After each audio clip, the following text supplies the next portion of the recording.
अस्सलाम वालेकुम दोस्तों, मेरा नाम डॉक्टर लियसगर है और आज के इस लाइव सेशन में हम पीएमडीसी पीएमसी पेट सीरीज़ के हम बायोलॉजी के एमसीक्यू को डिस्कस करने जा रहे हैं। तो जिन जिन बच्चों को लाइव वीडियो की नोटिफिकेशन रिसीव हो गई हो तो वो अब इस वीडियो का लिंक अपने तमाम दोस्तों तक जो है वो शेयर कर लें, और साथ ही साथ जो है वो जिन जिन बच्चों को इस वीडियो का नोटिफिकेशन रिसीव हो चुका है तो वो कमेंट सेक्शन में अपना नाम और अपने शहर का नाम लाजमी लिखें, ताकि इससे हमें यह आइडिया होता है कि पाकिस्तान के किन किन शहर से हमारे इस लाइव लेक्चर को जो है वो सुना जा रहा है। तो आज के इस लाइव सेशन में हम पीएमसी पेट सीरीज के बायोलॉजी के एमसीक्यू को डिस्कस करने जाएंगे। याद रहे, इन एमसीक्यू की तादाद हज़ारों में है। अगर हम अभी से इन एमसीक्यू को डेली बेसिस पर 20, 25, 30 एमसीक्यू अगर हम डिस्कस करना शुरू करें तो हम अगले साल जाकर इन तमाम एमसीक्यू को कवर कर सकेंगे। याद रहे, इन्हीं एमसीक्यू में से बहुत सारे एमसीक्यू जो है वो बाकायदा पीएमसी के फाइनल एग्जाम में भी आते हैं। तो आइए सबसे पहला एमसीक्यू हम जो स्टार्ट करने जा रहे हैं, coelom that develop from the archenteron as outpouching is option A pseudocoelom, option B schizocoelom, option B enterocoelom and option D both A and B. Coelom जिसे कहते हैं बॉडी कैविटी को, वो body cavity that develop from archenteron as outpouching. Archenteron जो है वो development and growth वाला जो हम चैप्टर पढ़ते हैं ना, तो डेवलपमेंट के एक मरहल में आर्किनटेरोन फॉर्मेशन होती है। तो यहाँ हमसे कहा जा रहा है कि वो सीलोम जो आर्किनटेरोन की आउच पाउचिंग से बनती है उस सीलोम को क्या कहते हैं। ऑप्शन ए में कहा जा रहा है सूडोसीलोम, ऑप्शन बी में कहा जा रहा है शिजोसीलोम, ऑप्शन सी में कहा जा रहा है एंटेरोसीलोम और ऑप्शन डी में कहा जा रहा है बोथ ए एंड बी। तो जो डेवलपमेंट वाले इस चैप्टर को जो स्टडी करेंगे उनको ये एमसीक्यू आसान लगेगा। तो इस एमसीक्यू का करेक्ट आंसर हमारे पास क्या है, जल्दी से कमेंट सेक्शन लिखें, गलत देने से घबराए ना। एंटेरोसीलोम, एंटेरोसीलोम कहलाती है वो। दूसरा एमसीक्यू बहुत ही आसान आपके सामने इस वक्त स्क्रीन पर है, enzymes work by which of the following. Enzyme किस तरीके से काम करते हैं। ऑप्शन ए में कहा जा रहा है increasing the activation energy, option B reducing the activation energy, option C making exergonic reaction endergonic, option D making endergonic reaction exergonic. तो चार ऑप्शन हमारे पास है और एक ऑप्शन आपने सेलेक्ट करना है। कमेंट सेक्शन में देखते हैं कितनों का आंसर जो है वो करेक्ट आता है। Enzymes work by which of the following, A B C D, चार ऑप्शन इस वक्त हमारे सामने स्क्रीन पर है और आपने एक ऑप्शन जो है वो सेलेक्ट करना है। तो इस एमसीक्यू का मैं करेक्ट आंसर बताने जा रहा हूँ। भाई आपको मालूम है ना, एंजाइम क्या करते हैं, रेट ऑफ रिएक्शन को तेज कर देते हैं। रेट ऑफ रिएक्शन को क्या कर देते हैं, स्पीड अप करते हैं। एंजाइम का काम यही है। तो यहां हमसे कहा जा रहा है enzyme works by which of the following. Enzyme कैसे काम करते हैं, तो एंजाइम जो है वो रेट ऑफ रिएक्शन को स्पीड अप करते हैं by decreasing the activation energy. Activation energy को कम करके रिएक्शन की स्पीड को क्या कर देते हैं, बढ़ा देते हैं। This is the basic principle of enzymes. ये एंजाइम्स का क्या है, ये बेसिक प्रिंसिपल है। तो इस एमसीक्यू का करेक्ट आंसर हमारे पास क्या है, B reducing the activation energy. Enzymes क्या करते हैं, एक्टिवेशन एनर्जी को रिड्यूस करके, एंजाइम्स जो है वो एक्टिवेशन एनर्जी को रिड्यूस करके रिएक्शन को क्या करते हैं, स्पीड अप करते हैं। तो इस एमसीक्यू का करेक्ट आंसर हमारे पास बी है, reducing the activation energy. Next MCQ इस वक्त आपके सामने स्क्रीन पर मौजूद है, ribosomes combine with messenger RNA are called. अगर राइबोसोम्स मैसेंजर आरएनए के साथ कंबाइन होते हैं, राइबोसोम्स अगर मैसेंजर आरएनए के साथ कंबाइन होते हैं तो उन्हें क्या कहा जाता है। तो ऑप्शन ए में कहा जा रहा है लाइसोसोम कहा जाता है, ऑप्शन बी में कहा जा रहा है न्यूक्लियोसोम कहा जाता है, ऑप्शन सी में कहा जा रहा है पॉलीसोम कहा जाता है और ऑप्शन डी में कहा जा रहा है पोलोसोम कहा जाता है। तो चार ऑप्शन हमारे सामने इस वक्त स्क्रीन पर मौजूद है और आपने एक ऑप्शन सेलेक्ट करना है। देखते हैं करेक्ट आंसर कितने स्टूडेंट का आता है। Ribosomes combined with messenger RNA are called. Ribosome जब मैसेंजर आरएनए के साथ कंबाइन होता है तो उसे क्या कहा जाता है। 30 सेकेंड है आपके पास इस एमसीक्यू का आंसर देने के लिए। तो जो भी आपको आंसर लग रहा हो कमेंट सेक्शन में जो है वो आप लिखें। Ribosomes combined with messenger RNA are called. तो राइबोसोम जो मैसेंजर आरएनए के साथ कंबाइन होता है तो वो उसका करेक्ट आंसर हमारे पास क्या है, C polysome is the correct answer. Ribosome messenger RNA के साथ कंबाइन होता है तो क्या कहलाता है, तो कहलाता है पॉलीसोम कहलाता है। नेक्स्ट एमसीक्यू इस वक्त हमारे सामने है, the upward movement of sap by the xylem is called. Option A ascent of sap, option B plasmolysis, option C deplasmolysis, option D guttation. तो 4 ऑप्शन हमारे पास इस वक्त स्क्रीन पर मौजूद है और आपने एक ऑप्शन सेलेक्ट करना है। The upward movement of sap by the xylem is. 4 option हमारे पास इस वक्त स्क्रीन पर मौजूद है, एक ऑप्शन सेलेक्ट करना है। तो इस एमसीक्यू का करेक्ट आंसर हमारे पास क्या है? एसेंट ऑफ सेप। याद रखिएगा एसेंट ऑफ सेप क्या होता है? जिसमें रूट्स जो होती हैं वो वाटर और सॉल्ट को क्या करती हैं? एब्जॉर्ब करती हैं और इसे जो है वो अगेंस्ट ग्रेविटी लीफ तक पहुंचाती हैं। उसे क्या कहते हैं? हम कहते हैं एसेंट ऑफ सेप। तो यहां कहा गया है the upward movement of sap by the xylem. वैसे अगर कहा जाए तो ये सवाल कंप्लीट नहीं है। प्लाज्मोलाइसिस क्या है? इसमें श्रिंकेज ऑफ साइटोप्लाज्म होती है, उसमें आउटवर्ड मूवमेंट ऑफ सेप होती है। गुटेशन क्या है? वाटर का लॉस होना ड्रॉपलेट की शक्ल में। डीप्लाज्मोलाइसिस का मतलब क्या है? हाइपोटोनिक सोल्यूशन के अंदर जब श्रिंकेज वाला सेल जो होता है उसमें प्लाज्मोलाइसिस का इफेक्ट कम होना शुरू हो जाता है, उसे डीप्लाज्मोलाइसिस कहते हैं। बकिया 3 ऑप्शन कहीं से भी सुटेबल नहीं है और ये वाला स्टेटमेंट भी अगर देखा जाए तो बजाय जो है इतना मुकम्मल नहीं है। लेकिन अगर कहा जाए एसेंट ऑफ सेप की प्रॉपर डेफिनेशन क्या होती है? Absorption of water by roots and it is transferred upwards to the leaf against the gravity is called ascent of sap। तो यहां इसका करीब तर ऑप्शन हमारे पास जो है वो क्या है? ascent of sap is the correct answer। Next MCQ है photosystem 2 has molecules which absorb maximum light of. जब हम फोटोसिंथेसिस का टॉपिक पढ़ते हैं उसमें हमारे पास डिफरेंट जो है वो फोटो सिस्टम बने हुए हैं, फोटो सिस्टम 1, फोटो सिस्टम 2। तो यहाँ में कहा जा रहा है उसमें फोटो सिस्टम 2 जो है वो मैक्सिमम जो लाइट है वो कौन सी वेवलेंथ वाली एब्जॉर्ब करता है? ऑप्शन ए में कहा जा रहा है 680 नैनोमीटर, ऑप्शन बी में कहा जा रहा है 100 नैनोमीटर, ऑप्शन सी में कहा जा रहा है 700 नैनोमीटर, ऑप्शन डी में कहा जा रहा है 670 नैनोमीटर। तो 4 ऑप्शन हमारे पास इस वक्त स्क्रीन पर मौजूद हैं और आपने एक ऑप्शन सेलेक्ट करना है। Photosystem 2 has molecule which absorb maximum light of. Maximum कौन सी वेवलेंथ वाली लाइट को जो है वो एब्जॉर्ब कर रहा होता है? तो इसका करेक्ट आंसर हमारे पास 680 नैनोमीटर। कितना है? 680 नैनोमीटर वाली लाइट। और अगर फोटो सिस्टम 2 की जगह फोटो सिस्टम 1 अगर पूछा जाए तो आपका आंसर होगा 700 nanometre. Photosystem 1 700 nanometre, photosystem 2 680 nanometre. ये आपके पास अच्छे से याद रखना है। तो यहाँ फोटो सिस्टम 2 पूछा गया है तो हमारा करेक्ट आंसर 680 नैनोमीटर है। नेक्स्ट हमारे पास है what are the subunit of capsid. Capsid के सब यूनिट्स क्या हैं? ऑप्शन ए में कहा जा रहा है कैप्सोमेर, ऑप्शन बी में कहा जा रहा है फ्लैजिला, ऑप्शन सी में कहा जा रहा है हाइफी और ऑप्शन डी में कहा जा रहा है सेप्टा। तो 4 ऑप्शन आपके पास इस वक्त स्क्रीन पर मौजूद हैं और आपने एक ऑप्शन जो है वो सेलेक्ट करना है। What are the subunit of capsid. Virus के अराउंड जो कैप्सिड होता है उसके सब यूनिट को आपने पहचान करनी है। 4 में से एक ऑप्शन सेलेक्ट करना है। देखते हैं करेक्ट आंसर कितने स्टूडेंट का आता है। तो इस एमसीक्यू का करेक्ट आंसर है बस कैप्सोमेर। याद रखिएगा वायरस का जो कैप्सिड होता है वो प्रोटीन से बना होता है और जिस प्रोटीन से बना होता है उस प्रोटीन को हम कहते हैं कैप्सोमेर। तो लिहाजा इस एमसीक्यू का करेक्ट आंसर हमारे पास क्या है? Option A capsomere is the correct answer. Next MCQ इस वक्त हमारे पास स्क्रीन पर मौजूद है। An enzyme which requires biological change in order to become active is called. Option A transferase, option B zymogen, option C hydrogenase, option D trypsin. हमें यहाँ इसमें कहा जा रहा है वो कौन सा एंजाइम है जिसमें बायोलॉजिकल चेंजेस की ज़रूरत होती है in order to become active. उसको एक्टिव होने के लिए उस एंजाइम के बारे में हमसे पूछा जा रहा है। वो एंजाइम कौन सा है? ऑप्शन ए में कहा जा रहा है ट्रांसफेरेज, ऑप्शन बी में कहा जा रहा है जाइमोजेन, ऑप्शन सी में कहा जा रहा है हाइड्रोजिनेस और ऑप्शन डी में कहा जा रहा है ट्रिप्सिन। तो 4 ऑप्शन आपके पास हैं, एक ऑप्शन आपने सेलेक्ट करना है। देखते हैं कितने स्टूडेंट का आंसर जो है वो करेक्ट आता है। तो करेक्ट आंसर इस एमसीक्यू को मैं बताने जा रहा हूँ। 30 सेकेंड है हर एमसीक्यू का आंसर देने के लिए। तो इसका करेक्ट आंसर हमारे पास क्या है? D trypsin. याद रखिएगा ट्रिप्सिन जब रिलीज होता है तो उस वक्त वो इनएक्टिव फॉर्म में होता है ट्रिप्सिनोजेन की शक्ल में और ये ट्रिप्सिनोजेन जो है वो बाद में जाकर एक्टिव फॉर्म में आता है जिसे कहते हैं ट्रिप्सिन। फिर जाके ये प्रोटीन को क्या करता है? डाइजेस्ट करता है। तो लिहाजा इस एमसीक्यू का करेक्ट आंसर हमारे पास जो है वो D trypsin is the correct answer. Next हमारे पास है व्हेन 2 और more clearly different phenotypes exist in same population of species the phenomena is called. Option A replication, option B polymorphism, option C gene linkage, option D gene expression. तो 4 option हमारे पास जो है वो इस वक्त स्क्रीन में मौजूद है और हमें एक आंसर देना है।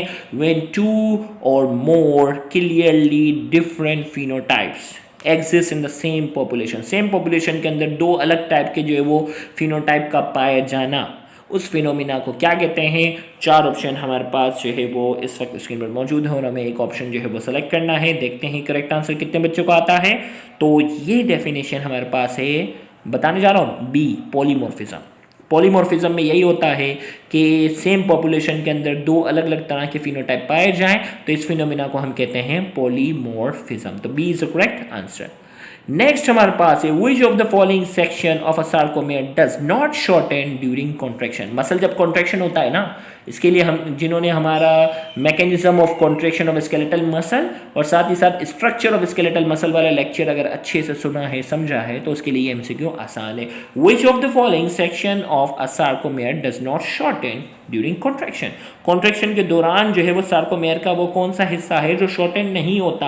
ऑप्शन ए में कहा जा रहा है आई बेंड, ऑप्शन बी में कहा जा रहा है एड जोन, ऑप्शन सी में कहा जा रहा है ए बेंड और ऑप्शन डी में कहा जा रहा है नन ऑफ दीज। तो 4 ऑप्शन हमारे पास हैं, एक ऑप्शन जो है वो हमें सेलेक्ट करना है। देखते हैं करेक्ट आंसर कितने बच्चों को आता है। तो इसका करेक्ट आंसर हमारे पास जो है वो A band is the correct answer. Correct answer इसका क्या है, A band is the correct answer. Contraction के दौरान जो है वो ए बेंड पे फर्क नहीं पड़ता। क्यों नहीं पड़ता, उसके लिए आप हमारा लेक्चर जो है वो लाजमी सुनिएगा, जिसमें हमने स्ट्रक्चर ऑफ स्केलेटल मसल और जिसमें mechanism of contraction of skeletal muscle को हमने एक्सप्लेन किया, उसमें ये सारी चीज़ें वहाँ डिस्कस हो चुकी हैं। नेक्स्ट हमारे पास है the radial symmetry is found in animals of which of the following. इनमें से कौन सा एनिमल है जिसमें रेडियल सिमेट्री जो है वो पाई जाती है। ऑप्शन ए में कहा जा रहा है प्रोटोजोआ, ऑप्शन बी में कहा जा रहा है पोरिफेरा, ऑप्शन सी में कहा जा रहा है नाइडेरिया और ऑप्शन डी में कहा जा रहा है ऑल ऑफ दीज। इनमें से कौन से एनिमल्स हैं जिसमें रेडियल सिमेट्री पाई जाती है। इनमें से कौन से एनिमल्स हैं जिसमें रेडियल सिमेट्री पाई जाती है। 4 ऑप्शन आपके पास इस वक्त स्क्रीन पर मौजूद है और आपने एक ऑप्शन जो है वो सेलेक्ट करना है। तो जिन्होंने किंगडम एनिमेलिया वाला चैप्टर अच्छे से पढ़ा है उसके लिए एमसीक्यू बहुत आसान है। सबसे पहली बात, प्रोटोजोआ की अगर हम बात करते हैं, प्रोटोजोआ तो किंगडम एनिमेलिया से ताल्लुक ही नहीं रखता, ऑप्शन ए हट गया। पोरीफेरा की अगर हम बात करते हैं, फाइलम पोरीफेरा वाले जो एनिमल्स होते हैं वो एसिमेट्रिकल होते हैं, उनकी कोई सिमेट्री नहीं होती। तो क्या बच गए, नाइडेरिया। नाइडेरिया जो है उनके अंदर कौन सी सिमेट्री होती है, रेडियल सिमेट्री। तो इसका हमारे पास करेक्ट आंसर हमारे पास जो है वो C, cnidaria is the correct answer. Next हमारे पास when resources get scarce the population growth। जब रिसोर्सेज जो है वो कम हो जाती हैं तो पॉपुलेशन की ग्रोथ क्या हो जाती है। ऑप्शन ए में कहा जा रहा है बिकम फास्ट, ऑप्शन बी में कहा जा रहा है स्लो डाउन, ऑप्शन सी में कहा जा रहा है रिमेन सेम और ऑप्शन डी में कहा जा रहा है none of these. when resources get scarce the population growth। जब रिसोर्सेज कम हो जाती हैं तो पॉपुलेशन की ग्रोथ पर क्या फ़र्क पड़ता है। 4 ऑप्शन हमारे पास इस वक्त स्क्रीन पर मौजूद है और आपने एक ऑप्शन जो है सेलेक्ट करना है। तो इस एमसीक्यू का करेक्ट आंसर हमारे पास क्या है, जल्दी भी अपना ऑप्शन लिख दिया ना, स्लो डाउन। भाई जब रिसोर्सेज कम हो जाएंगे तो पॉपुलेशन क्या हो जाएगी, कम हो जाएगी। तो B is the correct answer. Next MCQ इस वक्त हमारे पास जो है वो according to Iwanowski what are soluble living germs. Iwanowski के मुताबिक इनमें से कौन सा लिविंग ऑर्गेनिज्म जो है, इनमें से कौन सा ऑर्गेनिज्म जो है वो सॉल्युबल लिविंग जर्म्स कहलाता है। ऑप्शन ए में कहा जा रहा है बैक्टीरिया, ऑप्शन बी में कहा जा रहा है वायरसेस, ऑप्शन सी में कहा जा रहा है फंजाई और ऑप्शन डी में कहा जा रहा है बोथ ए एंड बी। तो 4 ऑप्शन आपके पास इस वक्त स्क्रीन पर मौजूद है और आपने एक ऑप्शन सेलेक्ट करना है। According to Iwanowski what are soluble living germs. Soluble living germs इनमें से कौन से हैं। 4 ऑप्शन आपके पास हैं, एक ऑप्शन आपने सेलेक्ट करना है। तो इस एमसीक्यू का correct answer option A, bacteria. According to Iwanowski what are soluble living germs. Soluble living germs हमारे पास क्या है, बैक्टीरिया हैं according to Iwanowski. Option A is the correct answer. Next MCQ हमारा जो है वो जेनेटिक्स के चैप्टर से है। If both the alleles are same with respect to genes then they are called option A heterozygous, option B unicellular, option C homozygous and option D none of these। हमें कहा जा रहा है if both the alleles are same with respect to the gene। जब दोनों allele अगर same होते हैं then they are called। तो इसके लिए आप हमारा जो है वो बेसिक कॉन्सेप्ट ऑफ जेनेटिक्स वाला लेक्चर जो है वो लाजमी सुनिएगा। उसमें हमने सारी बेसिक डेफिनेशंस को जो है वो हमने एक्सप्लेन किया हुआ है, तो वो लेक्चर ज़रूर सुनिएगा। If both the alleles are same with respect to the gene वो कहलाता है होमोजाइगस, और अगर दोनों एलील्स सेम नहीं होते तो वो क्या कहलाता है, हेट्रोजाइगस। तो होमोजाइगस, हेट्रोजाइगस, ये तमाम बेसिक कॉन्सेप्ट की डेफिनेशन वहाँ हमने एक्सप्लेन की हुई है। तो इस एमसीक्यू का करेक्ट आंसर हमारे पास है सी, होमोजाइगस। नेक्स्ट हमारे पास एमसीक्यू इस वक्त स्क्रीन पर मौजूद है। The part of chloroplast where carbon dioxide is fixed to manufacture sugar. Option A stroma, option B grana, option C thylakoid and option D outer membrane.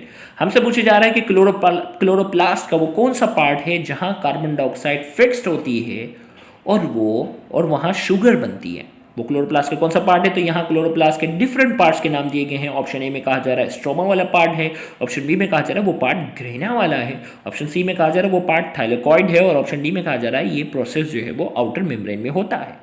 तो 4 ऑप्शन आपके पास इस वक्त स्क्रीन पर मौजूद है और आपने एक ऑप्शन कमेंट सेक्शन में लिखना है। देखते हैं कितने बच्चों का आंसर जो है वो करेक्ट आता है।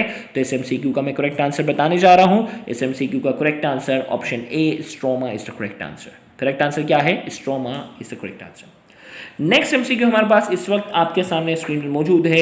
It is most energy rich compound, इनमें से कौन सा कंपाउंड जो है वो सबसे ज्यादा एनर्जी रिच है? ऑप्शन ए में कहा जा रहा है FADH2, ऑप्शन बी में कहा जा रहा है ATP, ऑप्शन सी में कहा जा रहा है NADH and option D GTP। तो इन चारों में से गौर से सुनिएगा, इन चारों में से जो है वो कौन सा सबसे ज़्यादा एनर्जी रिच कंपाउंड है? इन चारों में से आपने एक ऑप्शन सेलेक्ट करना है। देखते हैं करेक्ट आंसर किसका आता है। तो इस MCQ का करेक्ट आंसर हमारे पास है, जल्दी 30 सेकेंड में आपने क्या करना है, आंसर देना होता है। तो इस MCQ का करेक्ट आंसर जो है वो option C NADH is the most energy rich compound. याद रखिएगा, एक NADH जो है वो 2.5 ATP प्रोड्यूस करता है। एक NADH कितने ATP प्रोड्यूस करने की सलाहियत रखता है? 2.5 एवरेज। मतलब 100 NADH हैं तो 250 ATP जो है वो क्या होती हैं, इनकी मदद से क्या होती हैं, प्रोड्यूस होती हैं। तो इन तमाम में सबसे ज़्यादा एनर्जी रिच कंपाउंड जो है वो क्या है? NADH। Option C is the correct answer. Next MCQ इस वक्त हमारे पास स्क्रीन में मौजूद है। अ सिंगल मोटर न्यूरॉन में innervate as few as 3 to 5 fibres in muscles of option A upper arm, option B leg, option C eyes and option D heart.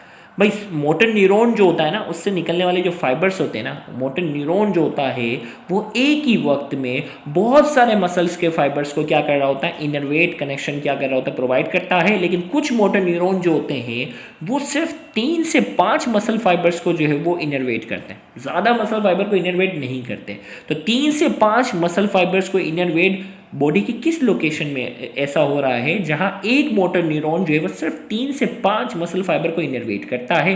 तो वो पार्ट कौन सा है? ऑप्शन ए में कहा जा रहा है ऐसा अपर आर्म में होता है, ऑप्शन बी में कहा जा रहा है ऐसा लेग में होता है, ऑप्शन सी में कहा जा रहा है आईज में होता है और ऑप्शन डी में कहा जा रहा है हार्ट में होता है। तो 4 ऑप्शन हमारे पास इस वक्त स्क्रीन पर मौजूद है और हमें एक ऑप्शन जो है वो सेलेक्ट करना है। तो इस MCQ का करेक्ट आंसर हमारे पास है सी आईज। आइस की मूवमेंट जो होती है वो बड़ी सेंसिटिव मूवमेंट होती है और उसमें एक मोटर न्यूरॉन जो होता है वो बिल्कुल कम मसल फाइबर्स को 3 to 5 मसल फाइबर्स को क्या कर रहा होता है, वो सप्लाई कर रहा होता है। तो इस MCQ का करेक्ट आंसर हमारे पास जो है वो सी आइस। नेक्स्ट MCQ हमारे पास इस वक्त स्क्रीन पर मौजूद है। Aquatic arthropods belong to class breathe through gills. हमें कहा जा रहा है कि वो कौन से क्लास है जिसके आर्थ्रोपोड्स जो है वो एक्वेटिक हैं और वो गिल्स के जरिए सांस लेते हैं। ऑप्शन ए में कहा जा रहा है इंसेक्ट्स, ऑप्शन बी में कहा जा रहा है एरेक्नाइड्स, ऑप्शन सी में कहा जा रहा है क्रिस्टेशियन और ऑप्शन डी में कहा जा रहा है एरेक्नाइड्स एंड क्रिस्टेशियन। तो 4 ऑप्शन हमारे पास इस वक्त स्क्रीन पर मौजूद हैं और आपने एक ऑप्शन जो है वो सेलेक्ट करना है। देखते हैं करेक्ट आंसर कितने स्टूडेंट का आता है। Aquatic arthropods belonging to the class this class. अब वो कौन से एक्वेटिक आर्थ्रोपोड्स है? भाई इंसेक्ट तो पानी, एक्वेटिक का मतलब पानी वाले ना, इंसेक्ट तो पानी वाले हैं नहीं। एरेक्नाइड्स में क्या आ जाती है? स्पाइडर आ जाती है, मकड़ियाँ। क्या स्पाइडर जो होती है वो पानी में पाई जाती है? नहीं। तो हमारे पास करेक्ट आंसर क्या हो गया? क्रस्टेशियंस। तो सी क्रिस्टेशियंस इज द करेक्ट आंसर। क्रिस्टेशियन जो होते हैं वो गिल्स के जरिए क्या करते हैं, सांस लेते हैं। तो लिहाजा इस MCQ का करेक्ट आंसर हमारे पास है C crustacean is the correct answer. Next MCQ इस वक्त हमारे पास स्क्रीन पर मौजूद है। Which cell secrete flexible elastic non living matrix collagen that surround the chondrocytes. वो कौन से सेल होते हैं जो flexible elastic non living matrix collagen के एक लेयर बनाते हैं कॉन्ड्रोसाइट्स के अराउंड? वो सेल कौन से हैं? तो आइए 4 ऑप्शन हमारे पास क्या है। ऑप्शन ए में कहा जा रहा है वो सेल ऑस्टियोसाइट्स हैं, ऑप्शन बी में कहा जा रहा है वो ऑस्टियोक्लास्ट हैं, ऑप्शन सी में कहा जा रहा है कॉन्ड्रोसाइट्स हैं और ऑप्शन डी में कहा जा रहा है वो ऑस्टियोब्लास्ट हैं। तो 4 ऑप्शन हमारे पास इस वक्त स्क्रीन पर मौजूद है और आपने एक ऑप्शन सेलेक्ट करना है। तो इस एमसीक्यू का करेक्ट आंसर देने के लिए आपके पास पूरे 30 सेकंड है। 30 सेकंड से पहले आप कमेंट सेक्शन में आंसर लिख दें, जो आंसर आपको लग रहा हो। याद रखिएगा बोन और कार्टिलेज पे तो हम पूरा लेक्चर ले भी चुके हैं, बोन और कार्टिलेज पे तो हम पूरा लेक्चर ले चुके हैं। तो इस एमसीक्यू का हमारे पास करेक्ट आंसर क्या है? Correct answer is chondrocytes. भाई ऑस्टियोसाइट, ऑस्टियोक्लास्ट और ऑस्टियोब्लास्ट ये सारे के सारे सेल जो है ये बोन के सेल है। कौन ये जो है वो कार्टिलेज का तो नहीं है, तो लिहाजा से इसका करेक्ट आंसर क्या हो गया? कॉन्ड्रोसाइट्स। कॉन्ड्रोसाइट खुद ही जो है वो कोलेजन की नॉन लिविंग कवरिंग जो है वो अपने अराउंड बनाते हैं। नेक्स्ट एमसीक्यू इस वक्त हमारे सामने स्क्रीन पर मौजूद है। Salamander belongs to which of the following class? Salamander एक लिविंग ऑर्गेनिज्म की यहाँ एग्जांपल दी गई और पूछा जा रहा है इनमें से कौन सी क्लास से ताल्लुक रखता है। ऑप्शन ए में कहा जा रहा है कि वो क्लास पाइसिस से ताल्लुक रखता है, ऑप्शन बी में कहा जा रहा है वो क्लास एव से ताल्लुक रखता है और ऑप्शन सी में कहा जा रहा है वो क्लास रेप्टाइल से ताल्लुक रखता है और ऑप्शन डी में कहा जा रहा है वो एम्फीबियन से ताल्लुक रखता है। तो आपके पास 4 ऑप्शन इस वक्त स्क्रीन पर मौजूद है और आपने एक ऑप्शन सेलेक्ट करना है। देखते हैं करेक्ट आंसर कितने बच्चों का आता है। Salamander belongs to which of the following class? इनमें से कौन सी क्लास है जिससे सेलमेंडर का ताल्लुक है? तो 4 ऑप्शन आपके पास हैं, करेक्ट ऑप्शन आपने सेलेक्ट करना है। तो मैं करेक्ट ऑप्शन जो है वो क्या करने जा रहा हूँ, बताने जा रहा हूँ। तो इस एमसीक्यू का जो करेक्ट आंसर है, salamander belongs to class amphibians. Salamander जो है वो किससे ताल्लुक रखता है? एम्फीबियन। याद रखिएगा एम्फीबियन ऐसे जानदार हैं जो ज़मीन पर भी रह सकते हैं और पानी में भी सर्वाइव कर सकते हैं। तो सेलमेंडर का जो ताल्लुक है, सेलमेंडर, फ्रॉग, टोड, ये तमाम के तमाम किससे ताल्लुक रखते हैं? एम्फीबियन से ताल्लुक रखते हैं। तो लिहाजा इस एमसीक्यू का करेक्ट आंसर डी एम्फीबियन है। नेक्स्ट एमसीक्यू इस वक्त आपके सामने स्क्रीन पर मौजूद है। Darwin describe his theory of natural selection as which of the following? Darwin ने अपनी थ्योरी जो है, Darwin describe his theory as natural selection as which of the following? अपनी थ्योरी ऑफ नेचुरल सिलेक्शन को किस तरह उसने डिस्क्राइब किया? ऑप्शन ए में कहा जा रहा है पंक्चुएटेड इक्विलिब्रियम, बी में कहा जा रहा है survival of the fittest, option C में कहा जा रहा है इनहेरिटेंस ऑफ एक्वायर्ड कैरेक्टरिस्टिक्स और ऑप्शन डी में कहा जा रहा है डिसेंट विद मॉडिफिकेशन। तो डार्विन ने अपनी थ्योरी ऑफ नेचुरल सिलेक्शन को किस तरह जो है, डार्विन ने अपनी थ्योरी ऑफ नेचुरल सिलेक्शन को किस तरह जो है वो डिस्क्राइब किया है? तो इसका करेक्ट आंसर आपने बताना है। जल्दी से 4 ऑप्शन आपके पास हैं। तो डार्विन का जो इसका करेक्ट आंसर हमारे पास है डी, डिसेंट विद मॉडिफिकेशन। याद रखिएगा डार्विन की थ्योरी ऑफ नेचुरल सिलेक्शन का पूरा निचोड़ है वो सिंपल यही है, डिसेंट विद मॉडिफिकेशन। तो इसके लिए आप हमारा Darwin theory of natural selection का लेक्चर देखना मत भूलिएगा, उसमें ये सारी चीज़ें एक्सप्लेन की गई है। नेक्स्ट हमारे पास है in which step is lysozyme release by the bacteriophage? Bacteriophage virus वो होता है जो बैक्टीरिया पे हमला करता है। इनमें से कौन सा फेज है, इनमें से कौन सा फेज है जिसमें बैक्टीरियोफेज वायरस जो होता है वो कौन सा एंजाइम रिलीज करता है? लाइसोजाइम। तो ऑप्शन ए में कहा जा रहा है अटैचमेंट, ऑप्शन बी में कहा जा रहा है पेनिट्रेशन, ऑप्शन सी में कहा जा रहा है इंजेक्शन एंड ऑप्शन डी में कहा जा रहा है रेप्लिकेशन। तो इनमें से वो कौन सा स्टेप है जिसमें बैक्टीरियोफेज वायरस जो है वो लाइसोजाइम नाम का एंजाइम जो है वो रिलीज करता है? तो इसके लिए आपको जो है lytic cycle of bacteriophage virus वाला टॉपिक पूरा सुनना होगा अच्छे से। तो इसका करेक्ट आंसर हमारे पास क्या है? इसका करेक्ट आंसर मैं बताने जा रहा हूँ। इसका करेक्ट आंसर जो है वो कौन सा फेज है जिसमें बैक्टीरियोफेज वायरस जो होता है वो लाइसोजाइम एंजाइम रिलीज करता है? इसका करेक्ट आंसर हमारे पास है पेनिट्रेशन। पेनिट्रेशन के बाद लाइसोजाइम रिलीज करता है और वो उसके पूरे बैक्टीरिया के डीएनए को क्या कर देता है? हाइड्रोलाइज कर देता है, तोड़ फोड़ देता है और फिर उसके डीएनए को खुद क्या करता है? बैक्टीरियोफेज जो है वो इस्तेमाल करता है। तो लिहाजा इस एमसीक्यू का करेक्ट आंसर हमारे पास है B, penetration is the correct answer. Next MCQ इस वक्त आपके सामने स्क्रीन पर मौजूद है। In asexual reproduction offsprings are genetically? Asexual reproduction की बात हो रही है कि ऑफ स्प्रिंग जेनेटिकली क्या होते हैं? ऑप्शन ए में कहा जा रहा है आइडेंटिकल टू पेरेंट्स, पेरेंट्स के आइडेंटिकल होते हैं। बी में कहा जा रहा है identical if mutation does not occur, अगर म्यूटेशन नहीं होगी तो आइडेंटिकल होंगे। सी में कहा जा रहा है no one identical to the parents, parents से आइडेंटिकल नहीं होते। और डी में कहा जा रहा है बोथ ए एंड बी। तो यहां से कहा जा रहा है in asexual reproduction offsprings are genetically. Asexual reproduction में ऑफ स्प्रिंग जो होते हैं वो जेनेटिकली क्या होते हैं? 4 ऑप्शन आपके पास इस वक्त स्क्रीन पर मौजूद हैं और आपने एक ऑप्शन सेलेक्ट करना है। देखते हैं कितने बच्चों का आंसर करेक्ट आता है। तो इसका करेक्ट आंसर हमारे पास है D, both A and B. Parents के आइडेंटिकल होते हैं और अगर म्यूटेशन हो जाती है तो पेरेंट्स के आइडेंटिकल फिर नहीं रहते। तो अगर म्यूटेशन नहीं हुई तो आइडेंटिकल होंगे।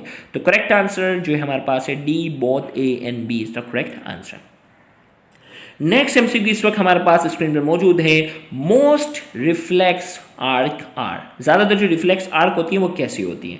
याद रखिएगा, रिफ्लेक्स एक्शन की हम जो टाइप्स पढ़ते हैं ना, मोनोसाइनेप्टिक, पॉलीसाइनेप्टिक, तो यहाँ हमसे कहा जा रहा है कि ज़्यादातर जो रिफ्लेक्स आर्क होती हैं वो कैसी होती है? ए में कहा जा रहा है मोनोसाइनेप्टिक रिफ्लेक्स होती है, बी में कहा जा रहा है पॉलीसाइनेप्टिक रिफ्लेक्स होती है, सी में कहा जा रहा है हेमीसाइनेप्टिक रिफ्लेक्स होती है और डी में कहा जा रहा है नन ऑफ दीज। तो 4 ऑप्शन आपके पास इस वक्त स्क्रीन पर मौजूद है और आपने एक ऑप्शन जो है वो सेलेक्ट करना है। देखते हैं करेक्ट आंसर कितने स्टूडेंट का आता है।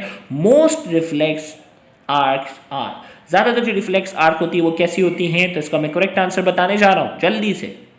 इसका करेक्ट आंसर मेरे पास है बी, पॉलीसाइनेप्टिक। ज़्यादातर जो रिफ्लेक्स आर्क है वो पॉलीसाइनेप्टिक होती हैं, जिसमें एक से ज़्यादा जो है वो क्या होते हैं, साइनेप्स जो होते हैं वो इन्वॉल्व होते हैं। मोनोसाइनेप्टिक रिफ्लेक्स होता है जिसमें एक साइनेप्स होता है। पॉलीसाइनेप्टिक रिफ्लेक्स वो होते हैं जिसमें एक से ज़्यादा क्या होते हैं, साइनेप्स इन्वॉल्व होते हैं। लिहाजा इस एमसीक्यू का जो करेक्ट आंसर हमारे पास है B, polysynaptic reflex. Next MCQ हमारे पास इस वक्त स्क्रीन पर मौजूद है, nitrogenous bases such as Colin and serine are significant part of which of the following. Nitrogenous bases की बात हो रही है, सच as Colin and serine are significant part of which of the फॉलोइंग। ये किसका हिस्सा है? ऑप्शन ए में कहा जा रहा है स्फिंगोलिपिड से इनका ताल्लुक है, कोलिन और सीरीन का। ऑप्शन बी में कहा जा रहा है फॉस्फोलिपिड से इनका ताल्लुक है। ऑप्शन सी में कहा जा रहा है फॉस्फोडाइस्टर से इनका ताल्लुक है और ऑप्शन डी में कहा जा रहा है नन ऑफ दीज। तो 4 ऑप्शन हमारे पास इस वक्त स्क्रीन पर मौजूद है और आपने एक ऑप्शन जो है वो सेलेक्ट करना है। देखते हैं कितने स्टूडेंट का आंसर करेक्ट आता है। Nitrogenous bases such as choline and serine are a significant part of which of the following। तो 4 ऑप्शन आपके पास हैं, एक ऑप्शन जो है वो आपने सेलेक्ट करना है। देखते हैं कितने स्टूडेंट का जो है वो आंसर करेक्ट आता है। Nitrogenous bases such as Colin and serine are significant part of which of the following. तो correct answer is phospholipid, B, phospholipid is the correct answer.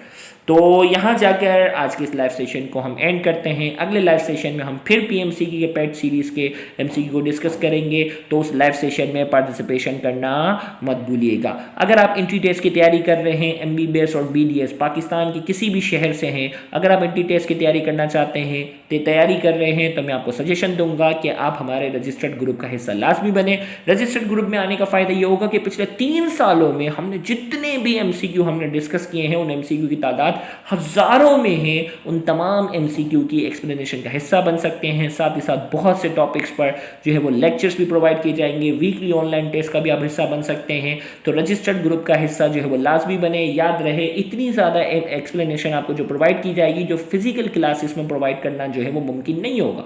Physical institute जितने भी हैं, जो हज़ारों रुपए चार्जेस करने के बाद भी आपको जो है वो उतनी ज़्यादा एक्सप्लेनेशन प्रोवाइड नहीं कर सकेंगे जितनी आप हमारे रजिस्टर्ड ग्रुप में हासिल कर सकेंगे।